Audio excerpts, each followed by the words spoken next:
Essa velha forma são estratégias e ideias pré-concebidas que a gente herdou de que se eu fizer isso eu vou ficar feliz. Se eu tiver 1 milhão, eu vou me sentir seguro. Se eu ser um empresário bem-sucedido, um roqueiro, ou um artista renomado, minha vida se resolveu. Se eu tiver uma casa, meus problemas acabaram. Se eu tiver um marido perfeito com 5 filhos, tudo deu certo. E várias pessoas chegam nesse estado e se sentem uma desgraça, né? Porque não é o que, é o como, né?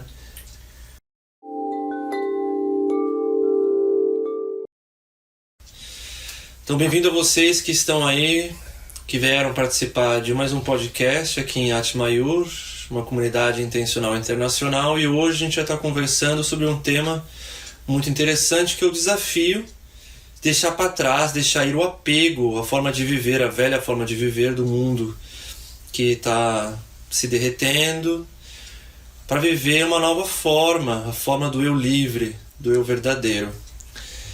Então, vamos começar essa conversa fazendo esse questionamento. Vinícius, para você, o que melhor define essa velha forma? Quais são as características dessa velha forma para você?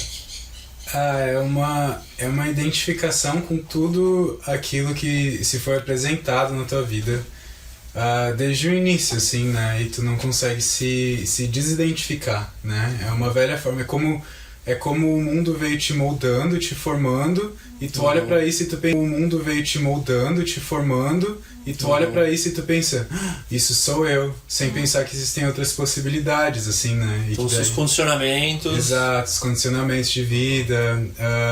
E aí isso tudo pode surgir a partir de onde foi que tu estudou, quais foram teus colegas, quem foram os teus pais, onde tu trabalhou, vai te condicionando a ser de uma forma e tu se identifica com aquilo, assim. Pra mim, seria basicamente isso, assim. Pra mim, eu vejo que as coisas assim que foram muitos anos, né? Eu comecei essa jornada, sei lá, em 2008, 2009, 2010, assim, foi um grande momento de ruptura. E foram, né, centenas de experiências que foram me guiando e me formatando a soltar o velho, né? E uma das coisas que eu percebi que foi mais, assim, brutal na minha vida de perceber é a questão da escravidão, do emocional, do feminino da criança, na forma como o mundo opera. Então, como o mundo opera, na forma como eu fui condicionado a viver, como você falou muito bem, né? Crenças, né? Precisa ir pra escola, se não fizer uma faculdade você não vai ser ninguém, precisa ser alguma coisa, precisa fazer alguma coisa e tal. Então, todas essas crenças assustadoras e formas de se movimentar no mundo, elas estão mobilizando uma energia emocional, que é a forma como a gente percebe, né? Que dá vontade de fazer alguma coisa ou não, ou tem aquela energia, eu sou capaz de fazer, mesmo que me arrastando para fazer alguma coisa, né? Vou trabalhar hoje, mas eu não estou afim. E aí tem que vir algumas frases, alguma coisa que me força a fazer aquilo. Então eu percebi que existe um estado de submissão imposta, impositiva, sobre essa parte do ser, que é a parte que gera energia. E isso para mim é um estado de escravidão. Hoje eu entendo muito claro isso. E que aprender a ser algo novo, a energia do meu feminino através do convite, da inspiração, da empolgação, de me movimentar de uma outra forma. Então é aprender a movimentar as energias de forma consciente, em vez de fazer isso o tempo todo dessa forma impositiva. Eu nem sei que isso está acontecendo. Quem aqui já sentiu isso na pele, assim, de ter que movimentar as energias, tem que trabalhar, tem que fazer alguma coisa e não tá afim? Como é que foi isso pra você, por exemplo, Lid? Foi basicamente a minha vida inteira, né? Tem que ir pra escola de manhã, tem que ir pra faculdade, tem que trabalhar, tem que fazer um monte de coisa. Acho que é a vida da maior parte das pessoas, né? Desde pequeno eu ia falar isso, até que pra mim essa parte a velha forma, a minha velha forma, eu sei que veio de um conjunto de estratégias que a minha criança foi criando ao longo do tempo para poder sobreviver. Então, a minha velha forma é baseada nas táticas de sobrevivência da minha criança. E aí, o que era a minha cabecinha e a minha forma de ver o mundo com 5, 6, 7 anos. E as estratégias que aquela criança inventou para ser aceita, amada e se sentir segura e se sentir fazendo parte, ainda tá correndo em mim até hoje. E porque teve lá desde tão cedo, parece que sempre teve lá. E exige um esforço gigante, você tem que tirar várias camadas, né? Tem que ir descascando até alcançar essa parte do condicionamento. E junta isso, o tá tão acostumado com aquelas partes fazendo, você acreditando que aquelas partes são você, com se forçar todo dia a fazer coisas que você não quer, porque você tem que sobreviver, você tem que trabalhar, você tem que ganhar dinheiro. Eu acho que é muito fácil nunca chegar nelas. Na vida normal é muito fácil você se perder na correria do cotidiano para assegurar sobre sua sobrevivência e nunca realmente chegar a fundo o suficiente para você ver o hamster na rodinha, tipo, a pessoa que se perde no dia a dia. A gente tá aqui, a gente tá buscando uma forma diferente de viver, a gente já não tem aquela correria, aquela luta pela sobrevivência, para poder ter uma casa e comida. A gente tá fazendo um esforço consciente de continuamente se olhar o tempo inteiro, todos os dias, e é complexo chegar, porque são camadas tão no centro, né, tão no core, que é difícil pra gente que já tá focando tão lá no core, que é difícil pra gente que já tá focando e prestando atenção nisso chegar. Então imagina quem não tá, né? É bem compreensível que a maioria das pessoas vivam do jeito que elas vivem. Quando você fala isso, me vem na cabeça a questão de que acaba sendo talvez nem tanto um apego, mas mais um condicionamento e um ritmo que a gente tem no dia a dia, né? Como humanos, a gente tem o costume de se sentir seguro no conhecido. Sim. Se sentir seguro em se adequar para ser aceito, ao invés de manter a curiosidade, se explorar e se testar. Sim. Então é muito específico nessa dualidade do que faz um ser humano se sentir seguro hoje em dia.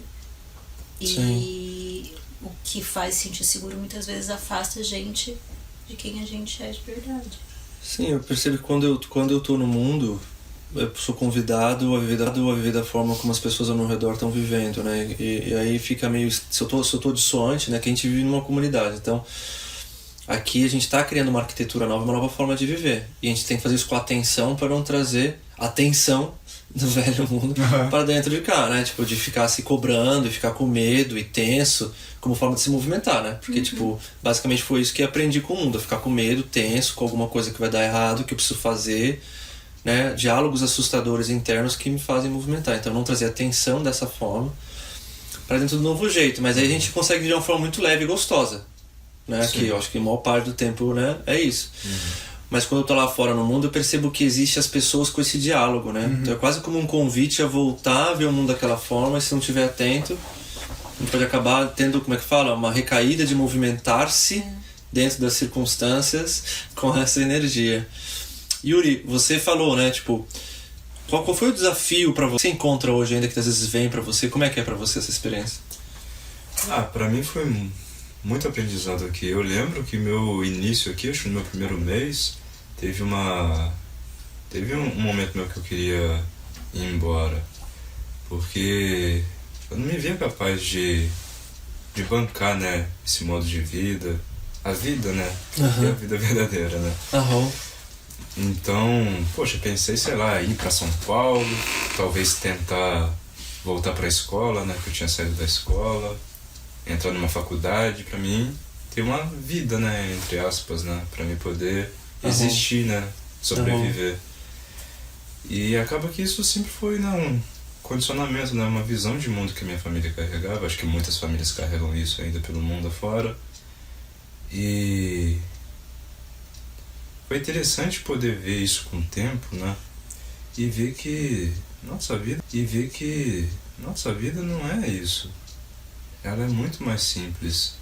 E agora eu tô vendo também outras coisas também, eu tô passando também por certas coisas que chega a ser tão simples que a matéria é meio que insignificante, né, para existência, eu acho, de certa forma. Aham.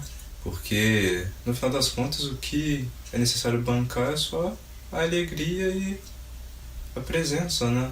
Aham. A frequência. Uhum. E claro que a importância da matéria é a movimentação, né? É Sim. se enraizar em algo, não sei, algo concreto, né? Mas a vida é muito fluida, né? Muito sábia demais, eu acho, pra a mente comum, sabe? Aham. Acaba que eu não Sim. tô sendo muito claro, eu acho. Não, eu entendo. Eu acho que é muito legal o que você está falando, porque a vida, ela precisa de raízes, né? Eu acho Sim, que isso ainda assim é importante, né? é importante, porque é a questão de talvez uma pessoa que é muito espiritualizada não é capaz de compreender, né? Na Índia, eles usam o turbante literalmente porque o cara aprende a sutilizar tanto a energia que se ele não colocar alguma coisa na cabeça, a alma sai e escapa. Né? Então o cara simplesmente desencarna espontaneamente. E isso é uma sabedoria de caras que estão dedicando há milênios, né, a sutilizar. Então ter raízes, né, que é o veículo kármico, que talvez não sei se faz muito sentido para vocês aí, eu acho que vai fazer para uma grande parte. Mas se tem um veículo kármico, significa que eu preciso ter alguma formatação para manter minha integridade, minha bolha de energia. Ela precisa ter alguma raiz nesse mundo para que eu opere e trafegue por ele, né? E o mundo da matéria tem os seus ritmos, né? A sua habitualidade. Então, uma comunidade intencional, gostando dessa palavra intencional, porque ela tem uma consciência, comunidade intencional, gostando dessa palavra intencional, porque ela tem uma consciência, uma deliberalidade. Então, a gente vai criar um ritmo que está nutrindo e criando alguma coisa específica, né? Um ashram, um templo, ele é um espaço deliberado dentro de um mundo convencional, onde as pessoas vivem num ritmo e numa forma de viver que é diferente do mundo lá fora. Então, vamos dizer assim que viver numa nova terra, num novo mundo, vai pedir de nós uma deliberalidade de criar ritmos e formas de ter raízes no mundo. E aí é aquela coisa bem simples, né? A árvore da vida, para prosperar, ela precisa ter suas raízes profundas. Se a gente traduzir isso para um aspecto bem pragmático, bem objetivo, não é nada tipo de punhetação filosófica, uma coisa bem real, né? É aquela coisa assim, eu preciso ter alguma coisa nesse mundo que me empolgue. Sim. Né? E no primeiro momento a pessoa chega aqui, eu quero descobrir o que eu sou apaixonado, que é um passo importante aqui para todos nós, né? De aprender a se inspirar. E muitas vezes as pessoas têm que estar com aquilo que ela já é apaixonada, mas às vezes é uma expressão infantil retida que nunca foi expandida. Mas precisa começar por lá, precisa começar pelos prazeres da criança mais simples e ir crescendo a partir dali, porque ele vai se refinando, ele vai amadurecendo, ele vai se tornando mais complexo, mas é uma espiral que precisa começar a partir dessa paixão. E se eu não vou dando aquela vazão para aquela paixão e vou refinando ela, ela nunca vai crescer, ela nunca vai se desenvolver. Então, isso é criar uma raiz, né? Então eu entendo o que você quer dizer, porque o cara vai para a vida, uma vida espiritual, e aí tem esse padrão lá fora do mundo. Putz, mas eu não me identifico com isso. Eu sei que ele é baseado numa escravidão, numa imposição, no medo ou no ter. E a criança, ela não opera nesse nível. A criança, o ter para a criança, nada mais é do que eu quero brincar com isso. Não é que ela unicamente quer possuir. Ela quer poder ter a disponibilidade de ter aquilo na mão. Para eu brincar quando eu quero brincar. É isso que importa para a criança. Então, é uma outra forma de operar no mundo. Então, o que a gente quer no mundo? Então, o que a gente quer é partilhar a disponibilidade das coisas para poder criar juntos, né? Se cada um cuidar, ótimo, pode ser coletivo. Não, isso não, sabe, muda a forma de entender até essa questão da posse, né? Completamente. Então, a raiz é, caramba, você que está aí, como você pode estar no mundo apaixonado por quem você é e pelas coisas que você faz? Esse é um chamado e é um aprendizado descobrir isso, é uma tecnologia. Sim. Como é que é isso para você, Renata? Você que está aqui já vai fazer alguns meses, mas está nesse processo de descobrir tudo isso. Para mim no começo foi muito difícil entender essa forma de vida, porque antes eu sempre segui o roteirinho da vida, né? Então, depois da escola, já ficar sonhando com a faculdade, que na faculdade eu vou estudar o que eu goste. Escolhi um curso aleatoriamente, assim, que eu achava que...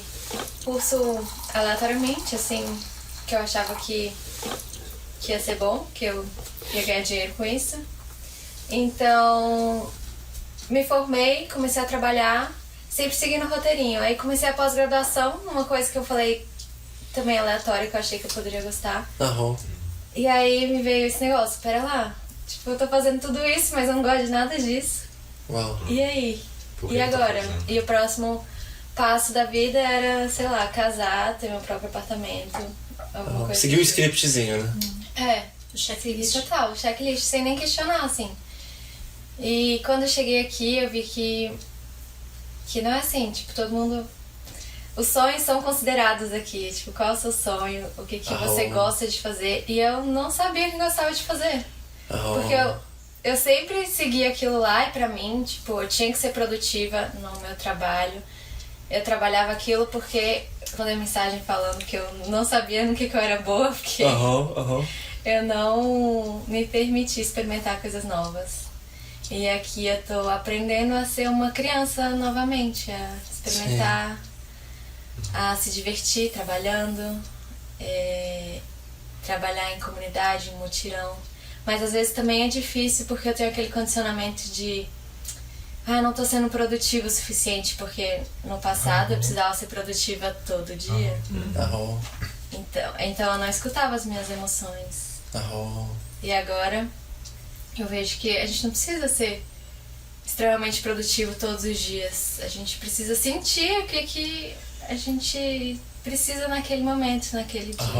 O que você é capaz de oferecer pro mundo naquele momento. Né? Exato. Isso é a minha melhor versão naquele momento. Assim. Eu vejo um negócio muito legal, né? Que você estava um dia conversando comigo, né? Você falou assim, poxa, eu percebo o mundo naquele momento. Né? Exato. Isso é a minha melhor versão naquele momento. Assim. Eu vejo um negócio muito legal, né? Que você estava um dia conversando comigo, né? Você falou assim, poxa, eu percebo que eu tô fazendo essa tarefa, mas eu não tô gostando muito. O que eu queria mesmo é colocar a mão no barro, né? Você falou, tipo, quero usar as mãos, né? E aí você tava fazendo um mutirão, e você tava de bota, né? E eu te convidei, Renata, põe o pé no barro, né? E ficou muito mais divertido, muito mais gostoso, né? Você ficou empolgada, né? Fiquei pulando no barro.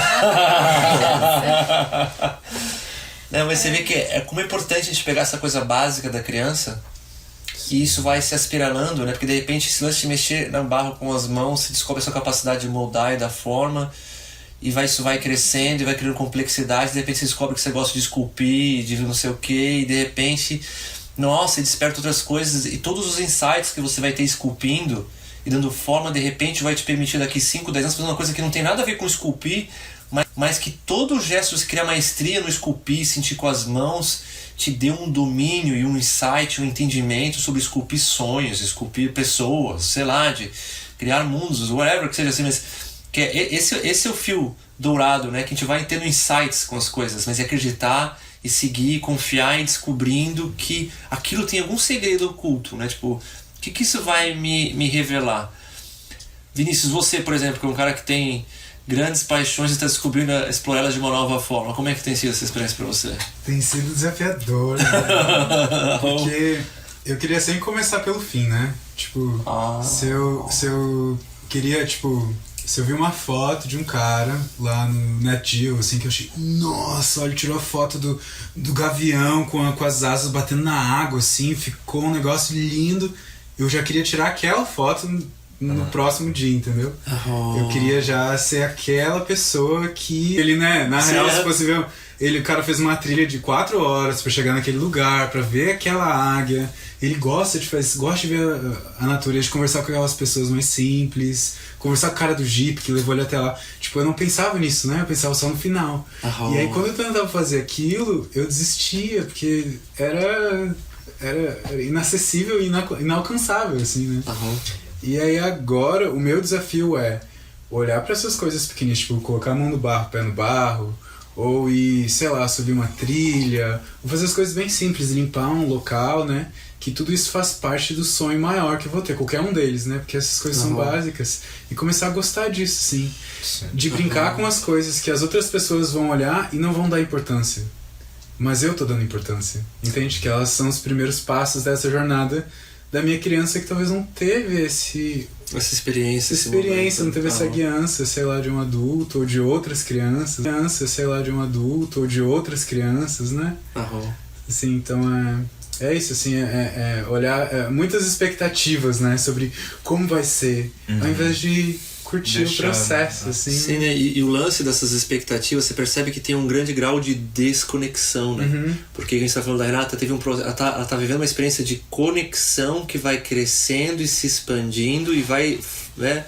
E como uma raiz que vai crescendo, também vai crescendo a planta e a flor vai se tornando maior e mais complexa, né? A flor das paixões, dos sonhos, né? Sim. Versus tentar alcançar uma inspiração longa, né? Tipo, um resultado final que gera uma desconexão muito grande. Às vezes esse resultado final, às vezes nem é tanto porque a criança quer brincar, mas é pela vontade, às vezes, de ser admirado, de ser, tipo, valorizado por alcançar aquele resultado. Isso faz sentido pra você? Faz. E aí, descobri que essa identificação... Tipo, tirar uma linda foto não é a maneira de me sentir valorizado. A maneira de me sentir valorizado é olhar... Eu sou lindo do jeito que eu sou perfeito do jeito que eu sou, eu me cuido todos os dias, eu tenho um bom diálogo interno, eu amo as pessoas que eu tô vivendo com, indiferente se elas, o estado emocional que elas estejam, sabe, tipo, eu estou cuidando de mim, aí eu me sinto valorizado. E aí quando eu me sinto valorizado, aí fica mais fácil de fazer essas outras coisas, né? Então é aquela coisa da criança que tá descobrindo o mundo, mas tá vendo aquele mundo velho, né? Tipo, aquele mundo que não funciona muito bem e achando que é aquela única maneira de chegar nos seus sonhos, seus objetivos. E aqui tá sendo diferente, porque eu tô chegando nos meus objetivos todos os dias, né? Tipo, é isso assim, né? Eu não preciso mais de anos e sonhos e gigantes, né? O meu sonho gigantes, né? O meu sonho realiza todo as pequenas dia, assim. coisas do dia a dia. Exato. É legal o que você está falando, porque isso, numa linguagem de espiritualidade, né, de clareza, é mais ou menos assim, que no mundo a gente vive cheio de feridas, como por exemplo um vazio de valor, que busca ganhar aplausos, né? Então é essa dor física aqui no plexo, no vazio, no centro de valor. E isso faz com que as pessoas se movimentem no mundo buscando coisas que, na verdade, você está falando que você, ao cuidar de você de verdade, você aprender a sanar essa ferida aí direto nela, você começa a transbordar e, de repente, você não precisa de coisas enormes para se sentir bem, que as pequenas coisas vão te nutrindo, que é o que deveria ser o gradual desenvolvimento de uma criança. Eu vejo a Lilith, por exemplo, que é uma artista extraordinária e que desenvolveu habilidades, dons e técnicas assim, fora do comum nos últimos anos. E quanto mais, assim, eu tive a oportunidade de testemunhar isso de fora, né? Que quanto mais ela foi acreditando nela e quanto mais, assim, eu tive a oportunidade de testemunhar isso de fora, né? Que quanto mais ela foi acreditando nela e confiando nela, mais coisas incríveis ela foi capaz de fazer. Que eu percebi que tinha um grande adversário dela, era essa parte crítica, que nem era dela, foi uma coisa que ela absorveu do mundo, né? Isso é verdade? Como é que foi pra você desvendar isso? Eu me identifiquei bastante com o Vini, porque eu percebo que eu ia também pro resultado. Eu olhava pessoas que estavam trabalhando com ilustração, que estavam trabalhando com esculturas, que é coisas que eu gosto de fazer. E eu esquecia que eles estavam trabalhando naquilo, desenvolvendo aquilo, às vezes há 5, 10 anos, 15. Então tinha toda uma história. Eu olhava o resultado final. Depois, e ainda, tipo, mesmo que fosse aquele projeto teve várias outras versões antes. E aí eu vi aquele projeto final, aquele que eles escolheram, que eles estavam orgulhosos do próprio trabalho. E eu queria que o meu fosse igual deles agora. Então eu comparava o meu momento presente, onde eu ainda não tinha toda aquela técnica, toda aquela prática. E eu comparava o meu agora com o ápice de alguém que está trabalhando isso há 10 anos. E sempre tem os dois lados, né? Ao mesmo tempo que me desafiava a explorar mais e empurrar os meus limites do que eu achava que eu era capaz de fazer. Às vezes eu não conseguia fazer igual, mas eu chegava perto, eu ficava feliz. Ou melhorava a qualidade do meu. Ao mesmo tempo que me empurrava, também era muito fácil me desanimar e não querer nem fazer, porque eu nunca ia conseguir fazer algo tão bonito. Já tem alguém fazendo isso, então pra que eu vou fazer se já tem alguém fazendo? Ou seja, a barreira era uma crença dentro de você. Exatamente, tipo, o Vini falou, né? Nossa, a foto sempre foi menos... Tipo, eu parei e considerei eu olhando isso, nossa, olha só, o cara já tirou uma foto da águia linda, assim. Pra que eu vou passar pela mesma coisa pra tirar uma foto muito parecida? Porque é foto, entendeu? Então, pra mim não faria sentido, alguém já fez. Mas eu percebo isso também na arte, na parte. Porque eu gosto do processo de criar. Eu gosto do processo de fazer um desenho, eu gosto do processo de esculpir. Principalmente por causa do meu trabalho, né? Que era... eu tinha esse ateliê de decoração de casamento. Então, como eu trabalhava muito com isso, eram coisas muito repetitivas, eu tive que achar uma forma de me empolgar com o processo. E não o resultado final, porque ele era sempre muito parecido. Sim, por exemplo, às vezes eu tinha um pedido, tinha que entregar 100 flores gigantes. E aí, como eu ia os meus pequenos goals, né? Tipo, eu cortei todas as flores, todas as pétalas. Eu moldei todas as pétalas. Agora eu já montei 10, agora eu já montei 20, agora até eu chegar na parte de agora eu montei todas as flores. Agora eu tenho que embalar. Entendi. Sabe? Então eu colocava pequenos... Você aprendeu a extrair prazer dos pequenos processo. passos do processo, entendi. De escolher as cores, de imaginar como eu ia fazer, porque era um processo que demorava muito. E era algo muito repetitivo. Então, quando eu peguei isso e ainda extrapolei para um desenho que não é tão repetitivo, mais criativo, ou para uma escultura, que é lindo de ver algo tomando forma em 3D, né? Tipo, me dava muito mais vontade de continuar fazendo. Mas ainda assim eu questionava o final, tipo, eu vou fazer o que com essa escultura depois, né? Ou eu usava muito às vezes a técnica de tentar fazer igual alguém fez pra mim, ver se eu aprendia como fazer. Então, por exemplo, o Chris Rainiac, né? Com as esculturazinhas dele que eu achava linda. Tentei uma vez, eu peguei e falei, vou tentar fazer exatamente igual, uma cópia, literal, porque eu quero ver como ele fez isso, né? Eu quero aprender a técnica, eu não tenho técnica. E eu fiz. E aí eu percebi que eu achei bem travadinho. E eu tava estudando desenho junto, então eu acabei misturando algo que eu vi outro artista fazer, que ele desenhava em curvas, com a parte da escultura, e aí no final das contas eu peguei aquela escultura e mudei pra ela ficar com movimento, e eu achei muito mais legal do que o que ele faz. Porque eu misturei duas coisas. Mas eu perdi o foco. A questão pra mim é o seguinte: você teve momentos onde você teve que vencer algo dentro de você para se permitir criar coisas novas, porque você estava focado num estilo, por exemplo, numa forma. Você teve que aprender a seguir esse fiozinho dourado. E você já disse que isso já deu pra gente uma grande pista, né? Que você teve que vencer o próprio juízo interno, esse diálogo interno que compara, eu já fez, eu não vou fazer, e você falou que você aprendeu a curtir o passo a passo.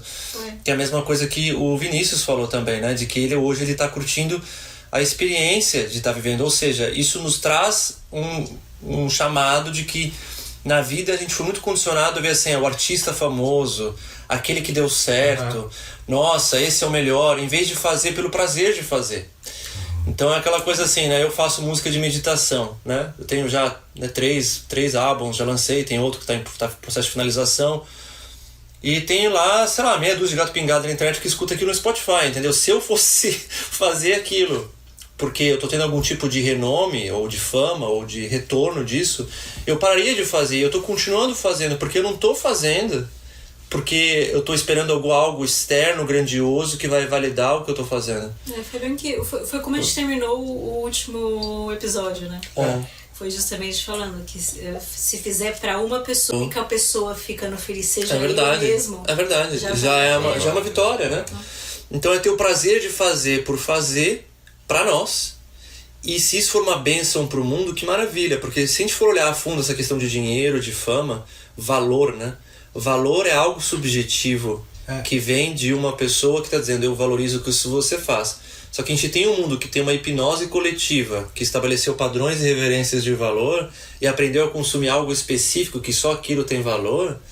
É um mundo condicionado que necessariamente as pessoas não vão vir e dar o valor para aquilo que você está fazendo, porque elas estão condicionadas a ver valor em outras coisas. Sim. Mas isso não quer dizer que elas estão corretas, aquilo é só uma insanidade coletiva, pode ser, entendeu? A gente tava falando dos rockstars, assim, né? Que, tipo, estão com seus 40, 50, 60 anos, a maioria, tipo, ou muitos, né, que a gente conhece, problema com drogas, problemas com abuso de álcool, sexo, não consegue ter drogas, problemas com abuso de álcool, sexo, sim. Não consegue ter relação nenhuma sustentável Sim, com uma pessoa isolados, por mais de um mês, exato. 2 meses.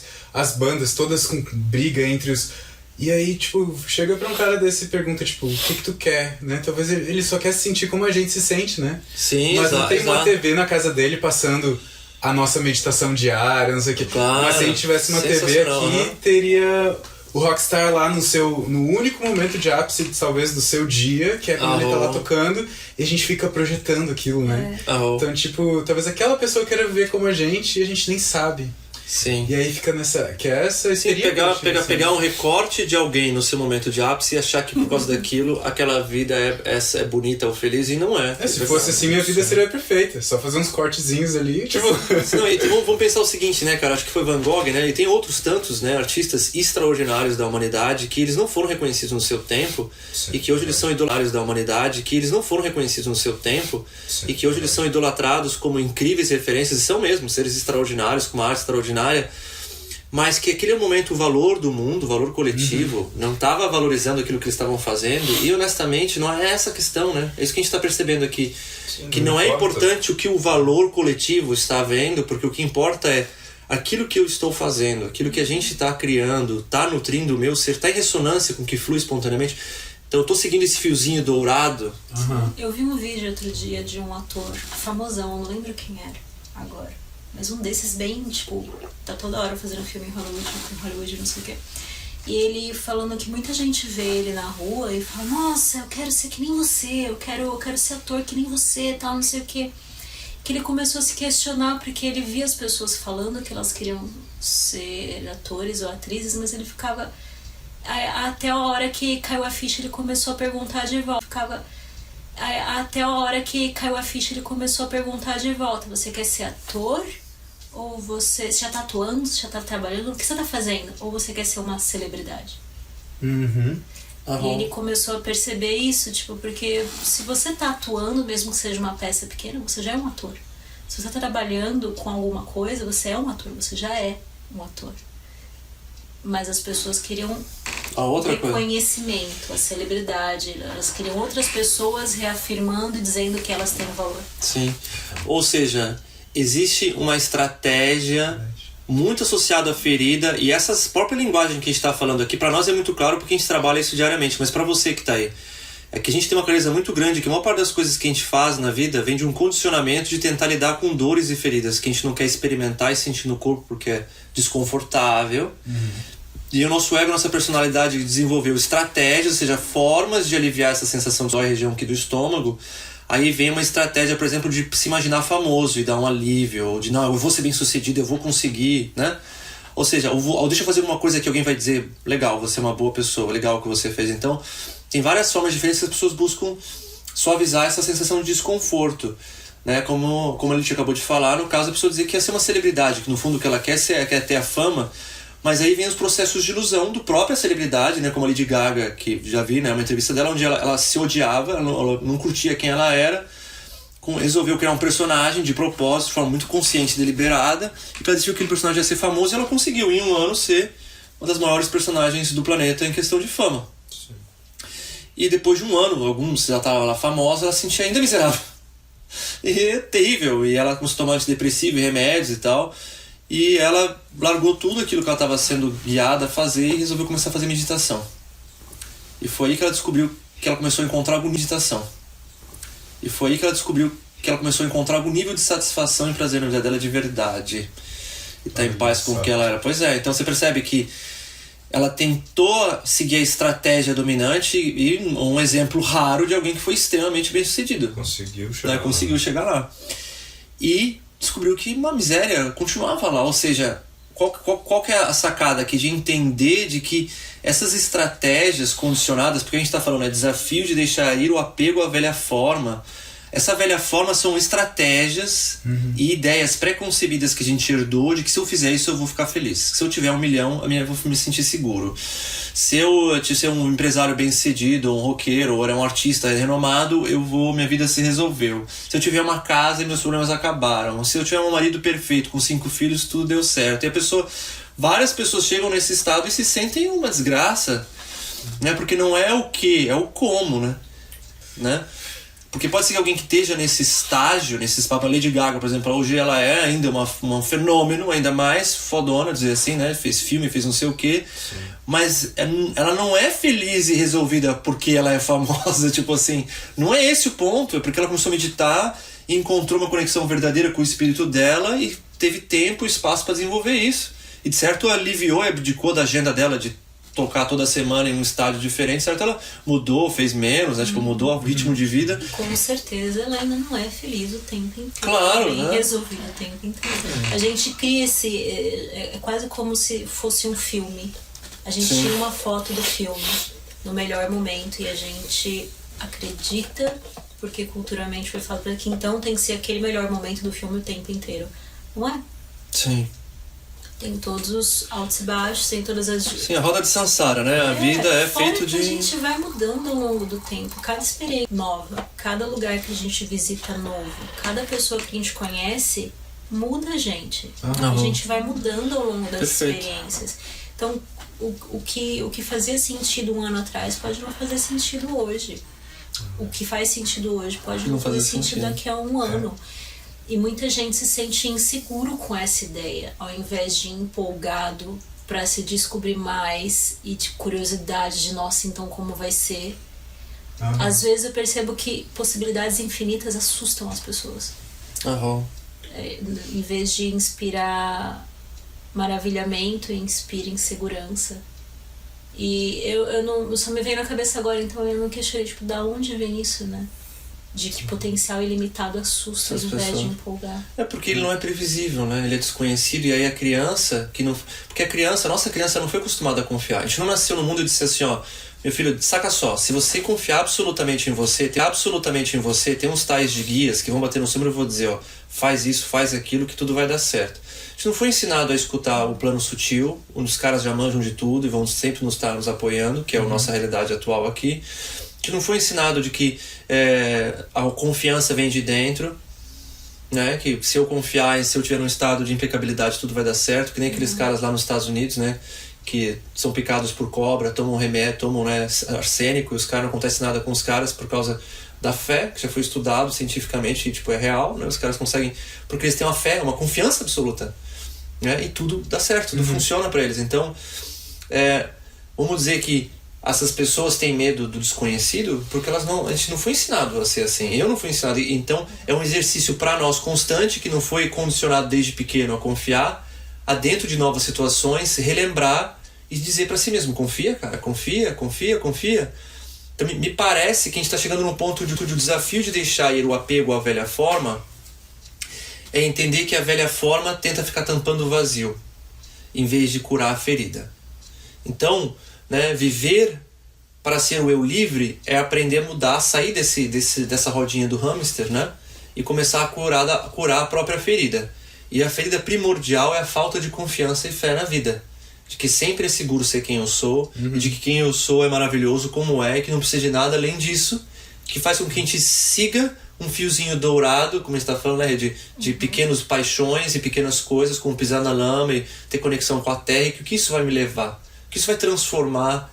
É uma jornada, eu não sei, eu não desconheço, mas eu vou confiar que em algum momento isso vai florir e vai ter outra flor, ou seja, que essa ideia meio bizarra que a gente tem que ser uma coisa, né? A Lady Gaga virou a super atriz, né? Tipo agora, então assim, por que a gente tem que ser uma coisa? Não precisa ser uma coisa. E se ela resolver virar uma melhor jardineira, ou seja, a gente vai... O importante é o prazer. Exato, o prazer de ser quem a gente é e de uma experiência para outra e deixar com que elas vão nos transformando, se a gente precisa ser tocado pela experiência. Sim. E confiar e acreditar que isso leva a algum lugar. Então, vamos dizer que o desafio de deixar ir o apego à velha forma... É o nível de identificação que a gente tem com essas estratégias. Eu estava aqui pensando agora o quanto as pessoas se identificam com...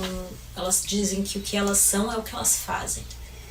Que o que elas são é a profissão que elas escolheram. Sim. Nada do que ela faz é quem ela é. Sim. Nada do que ela pensa é quem ela é. Nada do que ela sente de certa forma é de quem ela é de verdade. Sim. O que ela é além, né? Sim. Se a gente conseguir se identificar mais com esse ser, que é a consciência que observa, né? E a gente tem valor independente do que a gente faça. A Aham. gente tem o que ela é além, né? Sim. Se a gente conseguir se identificar mais com esse ser Que é a algo... consciência que observa, né? E a gente a gente tem valor independente do que a gente faça. A gente está seguro independente do que a gente faça. Se a gente conseguir se conectar mais com essa sensação, né? Sim, mas é uma coisa semeada, né? Se desidentificar. Sim. Mas é engraçado porque são as mensagens que tem vindo ultimamente. Desidentifica de memórias e pensamentos, desidentifica do fazer, se desidentifica do mundo fora. Porque aí você consegue começar a criar algo novo. Ou seja, isso eu acho muito massa, porque o que eu tava pensando antes é tipo, acho que foi tu que falou, o quão difícil deve ser estar lá fora, né, Lilith? O quão difícil deve ser estar lá fora e assim mudar, né? Assim, se desidentificar, assim. E, né, claro, a gente tem a possibilidade de mudar, sim, milhares, milhões de pessoas fazem isso, né? Estão fazendo isso agora. Mas quanto tempo isso demora pra acontecer e quanto sofrimento ainda, né, tu vai estar causando pra ti mesmo. E eu nem sei se é possível chegar ao ápice máximo dentro, totalmente mergulhado na rotina do cotidiano. Mas ao menos essa mudança, assim... Olha, é capaz de começar a iniciar, com certeza. Né? Me parece que o desafio de deixar aí não é lutar contra, né? Não é ir contra o sistema, porque se eu lutar contra, eu só vou dizer assim, ó, eu não quero esse personagem. É Lady Gaga, eu não quero mais ser isso. Só que daí a pessoa tá presa na forma de pensar. Tá, agora é você, esse outro personagem. Tipo, a música, a cantora, tipo assim. Então, é um processo não é um processo de rejeição. É um processo de reconexão, de ir pra dentro de si e ter um resgate, ter algo vivo dentro de mim que ficou esquecido, que agora precisa ser nutrido e precisa ter paciência e devoção, dedicação. Nada mais é do que querido e precisa ter paciência e devoção, dedicação. Nada mais é do que eu vou colocar isso como a coisa principal na minha vida. Então, se você tá aí dentro do cotidiano, não é lutando contra o sistema, né, tipo, brigando, achando que a sociedade é terrível, não, é entender que esse sistema é assim, que ele é o ratinho na rodinha, e que para transcender isso, você vai ter que conectar com algo em você que tá meio esquecido, e precisa dessa consciência que ele te falou, que observa, que não se identifica, que vai ter essas emoções de medo, de estresse, você não vai poder ser movido por isso, mas por uma voz que vai dizer coisas bonitas e que te leva adiante nessa busca por essas paixões, por essas conexões que vão te levar a algum lugar. Ou seja, é seguir um fiozinho dourado e confiar e mergulhar de cabeça, né? Então, dessa forma que a gente deixa para trás o velho e vive o ser livre, ou seja, eu vou ter que criar o ser livre, né? Estar aberto ao novo. E perseguir, né? Mais aberto é perseguir e Então, pra mim, a minha maior mudança aqui tá sendo o autoconhecimento. É eu saber que tudo que eu quero, tudo que eu... E honrar, né, também. E honrar. E saber que a minha intuição fala pra mim o tempo inteiro o que é bom pra mim e o que não é. E lá fora era difícil escutar essa intuição. Porque é muita informação o tempo inteiro. E aí você não sabe o que é teu, o que é do outro. Confuso às vezes, né? Tipo, eu tô fazendo isso porque eu gosto, tô fazendo isso porque eu fui condicionada que eu recebo reconhecimento e amor quando eu faço isso, ou tô fazendo isso porque eu vi que funcionou pro outro e eu quero o resultado que o outro conseguiu. Exato. Tem dinheiro pro outro. É um leque. Também conseguir dinheiro e aí faz a coisa e... A meditação e trabalhar toda a espiritualidade e autoconhecimento aqui tá sendo muito importante pra eu conseguir escutar a minha essência, me conectar com meu superior, meu interior, saber o que é meu mesmo, qual é o caminho que eu... Perfeito. Então, pra você, tem uma tecnologia de aprender a distinguir o que essas vozes, tantos que você ouvia lá fora, que você não sabia o que era seu, o que era do outro. E essa meditação, essa tecnologia espiritual veio te ensinar a distinguir e se conectar com aquilo que é mais real. Ou seja, você se enraizou dentro de você, não é isso? É isso que você está querendo dizer? Com certeza. Silenciar a mente, ver que não se reconhecer, não se identificar nesses pensamentos, né? Porque esses pensamentos são crenças são crenças que a gente trouxe a vida inteira, que estão aqui na nossa cabeça. Pensamentos são as notícias que a gente assiste o dia inteiro, que não saem da nossa cabeça também, continua Fica lá, aqui. né? Então, saber se conhecer é o que... é o método, é a mudança. E se você fosse dizer uma coisa para as pessoas que estão ouvindo que foi tipo indispensável para você começar esse processo de distinguir e de conexão, assim, qual foi a coisa que tipo, foi o divisor de águas para você?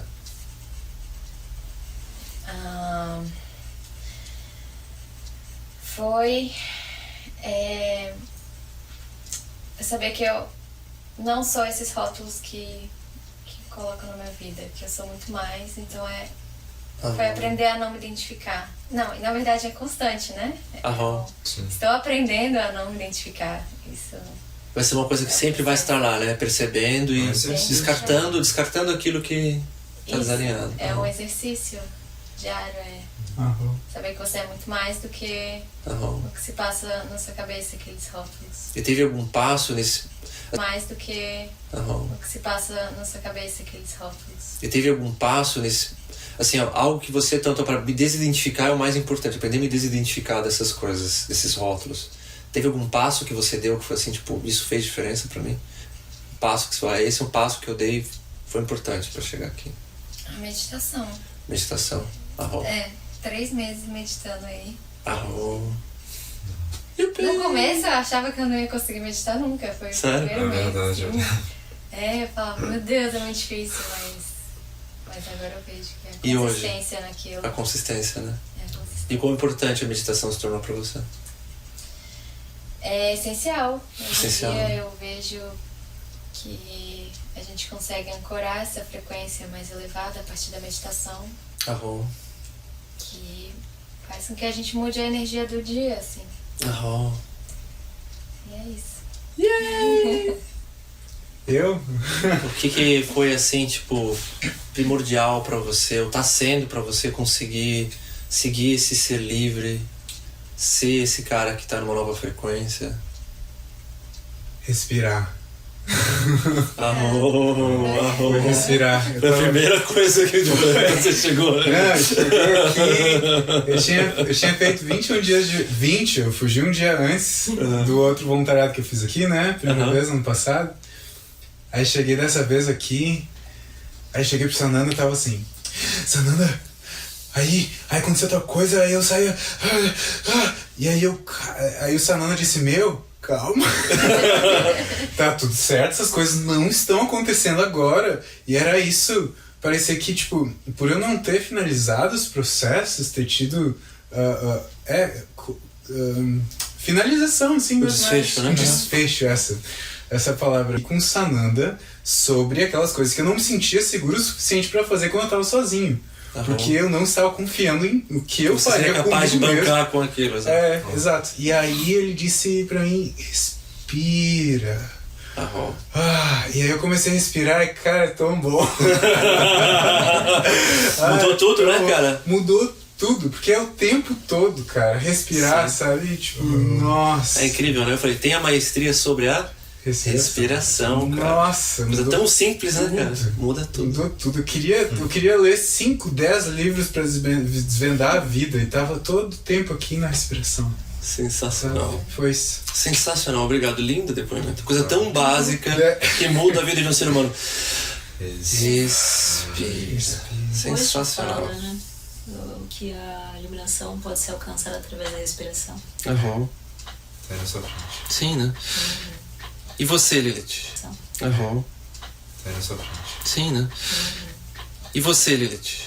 Eu tava pensando enquanto eles falavam, eu percebi, tipo, do ponto de vista da minha versão de 9 anos atrás, onde eu tinha o meu negócio, onde eu trabalhava 16 horas por dia, onde eu tava ainda com o meu checklist. O que me fez me abrir para a possibilidade de algo diferente foi eu ter me questionado. Então eu acho que o autoquestionamento e a honestidade consigo mesmo, porque eu lembro do momento onde eu tava no meu apartamentinho pequenininho, super estressada com um monte de coisas, e eu sentei assim no chão, no cantinho, sabe quando você senta no cantinho e se encosta na parede? E eu me questionei, tipo, cara, o que eu tô fazendo? Que vida é essa? De coisas. E eu sentei assim no chão, no cantinho. Sabe quando você senta no cantinho, se encosta na parede? E eu me questionei, tipo, cara, o que eu tô fazendo? Que vida é essa? Tipo, o que é isso? O que eu tô fazendo? Foi a hora onde eu consegui parar de me enganar com relação ao valor que eu tinha, baseado no meu negócio, em quanto dinheiro eu tava ganhando, em como os meus pais me percebiam. E caiu a ficha, tipo, o jeito que eu tô vivendo não é saudável, o jeito que eu tô vivendo não é sustentável. Emocionalmente, eu não banco. Não dá. Tipo, se a vida é isso, eu não quero. Foi a hora que começou a cair a ficha. Eu só consegui isso porque eu parei num momento de estresse extremo. Eu parei e fiquei comigo e com a minha criança por 5 minutos, 10 minutos.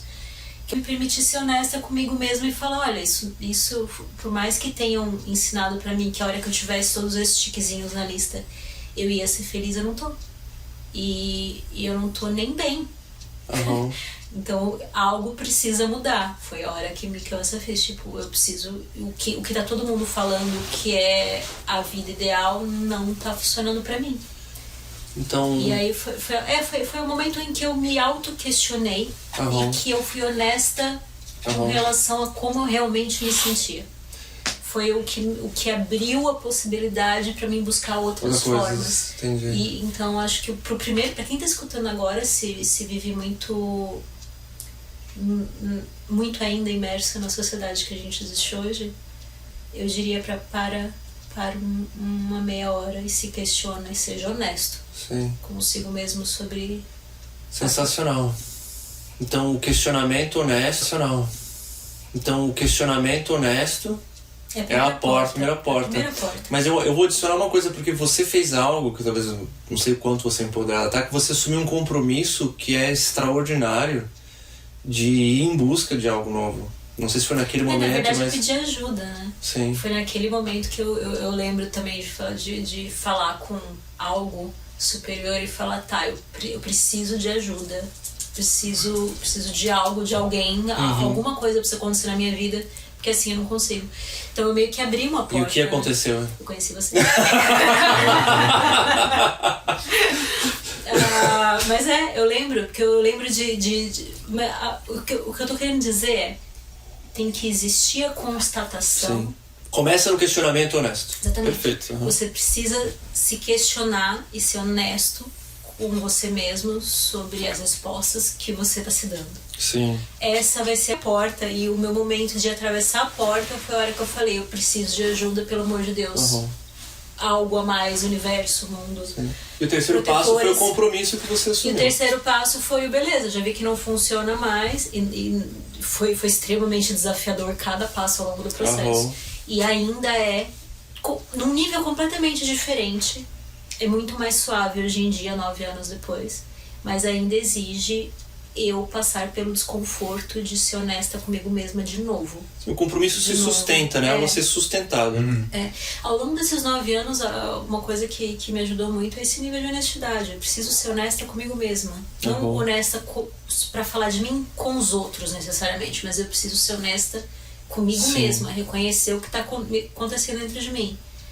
Que é um nível de intimidade. Isso é autoconhecimento, né? Sim. Eu acho, ter coragem de ser honesto consigo mesmo sobre o que tá rolando ali dentro ao longo do dia. Honesto consigo mesmo sobre o que tá rolando ali dentro ao longo do dia. Mesmo que você não seja capaz de fazer nada sobre. Mesmo de que você, sei lá, que você tente, mas não consiga, você pelo menos saber o que tá realmente acontecendo dentro de você todo dia, ao longo do dia, em cada situação. É se conhecer. É estar em conexão, né? É autoconhecimento. Eu diria que pra mim, né, essa verdade, esse compromisso com a verdade radical, ele foi meu juramento, né, que eu fiz com 17 anos, também um momento de questionamento muito grande. E foi o que me fez, mesmo atravessando muitos momentos de condicionamento dentro da sociedade, de ilusão e se sentindo, né, não confortável, eu mantive esse juramento de dizer apenas a verdade, porque eu queria encontrar algo mais profundo dentro de mim. Eu sustentei o que foi meu fio dourado, né? Mas, para mim, eu acho que a maior lição que eu aprendi de todos os meus... Mas, para mim, eu acho que a maior lição que eu aprendi de todos os meus processos é a questão do amor, e o amor não como uma filosofia romântica, né? Mas como uma tecnologia espiritual, que é a conexão profunda, sem julgamento ou resistência, e desejando o bem para aquilo que a gente está se conectando, como é agora, né? Sem isso não tem a verdade, sem esse estado a verdade ela escapa por entre os dedos, porque a mente vai nos proteger, né? Vai nos impedir de enxergar. Mas eu acho que isso é uma tecnologia, né? O que eu diria pra mim, assim, cara, que foi muito importante para ser um ser livre, eu vou dizer pra vocês que é o lance de se desidentificar dos pensamentos, né? Como a Renata falou, mas também se desidentificar das emoções, porque quando eu me desidentifiquei dos pensamentos, eu comecei a seguir muito o meu emocional, o meu feminino, porque eu era uma pessoa que tinha reprimido muito, né? E eu comecei a ir pro outro extremo, né? E fiquei vivendo assim durante um tempo no extremo. E eu percebo que foi muito saudável, muito importante para mim. Mas hoje eu percebo que também é importante, elementar, né? Para a pessoa realmente ser livre, se desconectar também desse condicionamento de acreditar que a emoção que eu tô sentindo no meu corpo agora, ela é quem eu sou. Então, eu preciso estar num estado de amor, ou seja, eu estou conectado com essa emoção, eu não vou pegar e ignorar ela, fingir que ela não está lá, eu vou sentir aquela emoção, não importa o quão desconfortável ela seja, mas eu não vou agir de acordo com ela. Então, se eu tô com raiva, eu não vou sair batendo em todo mundo, se eu tô com dor e sofrimento, eu não vou me encolher e sair correndo, tipo assim, eu vou respeitar aquela emoção que está ali, mas eu vou entender que ela é transitória. E eu vou dizer que eu acho que o mais importante para ser livre é o que vem depois disso. Então, eu não sou esse pensamento que está vindo na minha cabeça, eu não sou essa emoção que está no meu corpo, eu sou essa consciência que está ali. E o que vem depois disso? Que eu sou um criador. E eu crio através do meu verbo, da minha palavra. Então eu tenho a oportunidade, naquele momento, vir com uma narrativa ou com uma voz que diz coisas bonitas. E essas frases bonitas, se eu me invisto nelas, elas vão começar a despertar uma nova emoção dentro da velha emoção. E a velha emoção vai se transformar em algo irradiante e belo. Então eu transformo, eu transmuto, eu elevo, eu transcendo. Então é que agir, isso gera liberdade. Só que esse agir, ele é consciente, é o Dharma, né? Então, em vez de ser o karma, aquilo que está condicionado, eu sou o Dharma, eu sou uma consciência intencional. De novo, né? A intencionalidade, né? Uma comunidade intencional, ou seja, eu estou intencionando. Eu acho que é isso, para mim, liberdade tem que vir... Chega um momento onde desperta essa intencionalidade. E aí eu sou um ser livre. Eu sou desidentificado, embora profundamente conectado, né? Então eu estou profundamente conectado e tenho uma intencionalidade que cria algo belo, consciente. E você, amado Yuri? Diga. Qual é para você a grande sacada, o grande desafio, aquilo que foi importante para você nesse processo de deixar o velho para trás e se tornar livre ou construir a sua liberdade cada vez mais? É muito ficar mais nos pensamentos e ao mesmo tempo também não me identificar com certas emoções também. Mas claro, né, não ignorando elas. E buscar uma forma simples de viver, sabe? Pra mim, né? Conectada, mas bem calma, bem doce, né? Uma forma doce de apreciar a beleza da terra, apreciar a beleza do silêncio, e ver, né, a interação humana como algo muito belo e próspero em questão de oportunidade, seja de aprendizado, seja de uma diversão, uma alegria, e buscar isso, né? Aprendizado, diversão, alegria. Uma apreciação. Uma apreciação, exato. Belíssimo, cara. Linda conversa, maravilhosa, né? Acho que a gente chega num ponto de desfecho dessa conversa maravilhosa hoje. Se cada um fosse dizer uma palavra final assim, vamos lá, Vini, uma palavra. Respira! Ai, ouve seu coração. Não foi uma palavra, mas... Tá perfeito. Tá valendo. Escuta seu coração. Também que eu queria uma frase. Perfeito. Que é... Eu não sou nada, eu estou muitas coisas. Eu estou me sentindo, eu estou fazendo, eu não sou nada disso. Inclui a transitoriedade na sua narrativa. E curtir os passos, né? Que nem quando você aprender a curtir o processo de fazer algo, de sentir algo, de pensar algo, mas sabendo que nada daquilo é o que eu sou. Arrou. É isso aí, meus amores. Muito obrigado por você estar aqui com a gente nessa conversa maravilhosa. Yupi!